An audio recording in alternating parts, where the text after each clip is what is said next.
বুন্দিয়া বানাতে গেলে নতুন রাঁধুনিরা অনেকেই আছেন ঠিকভাবে বুন্দিয়া তৈরি করতে পারেন না। তাদের জন্য নিয়ে এসেছি একদম পানির মতো সহজ একটি বুন্দিয়ার রেসিপি। এখানে প্রতিটি বুন্দিয়াই হবে গোল, জুসি এবং ক্রিস্পি। এভাবে মনে হয় না কেউ কোনোদিন বুন্দিয়া তৈরি করেছেন। কিভাবে এত সহজেই গোল গোল বুন্দিয়া তৈরি করবেন সেই সকল টিপস এন্ড ট্রিক্স নিয়ে থাকছে আজকের বুন্দিয়ার রেসিপি। চলুন রান্নাটি শুরু করি। আর হ্যাঁ, ভিডিওটি যদি ভালো লাগে তাহলে অবশ্যই বেশি বেশি করে লাইক, কমেন্ট, শেয়ার করতে ভুলবেন না। আসসালামু আলাইকুম, আমি ফারজানা জাহান নিপা স্বাগত জানাচ্ছি নিপাস ডায়েরি রেসিপির আজকের পর্বে। এখানে প্রথমে একটি চালন নিয়ে তাতে 1.5 কাপ পরিমাণে চালের গুঁড়া সুজি নিচ্ছি। দিচ্ছি হাফ চা চামচ বেকিং সোডা। এখন এগুলাকে সুন্দরভাবে চেলে নিচ্ছি যাতে এর ভেতরে কোনো বড় সুজির দলা বা ময়লা না থাকে। দেখতেই পারছেন এগুলো আমি এখন ফেলে দিব। এদিকে চুলায় একটি কড়াই নিয়ে আমি তাতে 2.5 কাপ পরিমাণে পানি দিয়ে দিচ্ছি সামান্য লবণ। এখন পানিটি এমন ফুটে উঠলে তাতে সুজিটি ঢেলে দিচ্ছি। এভাবে হালকা হাতে নেড়ে একটি নরম ডো তৈরি করে নিচ্ছি। এখন আমি বিভিন্ন রং দিয়ে সুজির ডোটিকে ভালোভাবে ছেনে নিয়েছি। এগুলার বিভিন্ন ধরনের ভিডিও আমার চ্যানেলে আছে,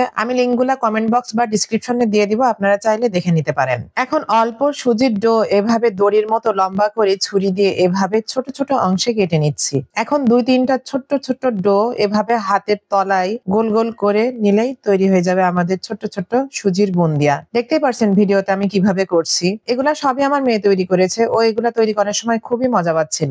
আপনার বাড়িতে যদি কোনো ছোট বাচ্চা থাকে তাকে এগুলা করতে দেবেন, দেখবেন খেলার ছলে এগুলা তৈরি করে ফেলে। এখন একটি কড়াইয়ে তেল দিয়েছি। তেলটি হালকা গরম হলে তাতে সব বুন্দিয়াগুলা ছেড়ে দিচ্ছি। মিডিয়াম লো আছে বুন্দিয়াগুলাকে এভাবে ভেজে নিব। বুন্দিয়াগুলাকে তেলে ছেড়ে প্রথমেই বেশি নাড়তে যাবেন না, তাহলে সবগুলা ভেঙে যেতে পারে। 1-1.5 মিনিট পরে সবগুলা যখন এভাবে তেলে ভেসে উঠবে তখন এগুলাকে হালকা করে নেড়ে দেবেন। এখন এমন সুন্দর একটি কালার আসলে এগুলাকে উঠিয়ে গরম গরম চিনি শিরার ভিতরে দিয়ে দিচ্ছি। চিনি শিরা কিভাবে করবেন সেটি আমি ভিডিও শেষে দেখিয়েছি। একটি চামচ দিয়ে এভাবে নেড়ে দিলেই হয়ে যাবে। এটিকে আলাদা করে আর চুলায় রান্না করতে হবে না, এমনিতেই খুব সুন্দর ভেতরে রস ঢুকবে। আপনারা যদি চান একটু নরম করে খেতে তাহলে আপনারা চুলায় একটু জাল করে নিতে পারেন, তাহলে সেই ক্ষেত্রে একটু নরম হয়ে যাবে, কিন্তু আমি আর সেটি করছি না। এখন চিনি শিরা থেকে বুন্দিয়াগুলোকে উঠিয়ে নিলে রেডি হয়ে যাবে আমাদের খুবই সহজ এবং মজার রসালো সুজির বুন্দিয়া। দেখতেই পারছেন সবগুলা বুন্দিয়ার ভিতরে কি সুন্দর রস ঢুকেছে। কয়েকটি বুন্দিয়া ভেঙে দেখাচ্ছি, দেখতেই পারছেন চিনি শিরাগুলো কি সুন্দর ভিতরে প্রবেশ করেছে।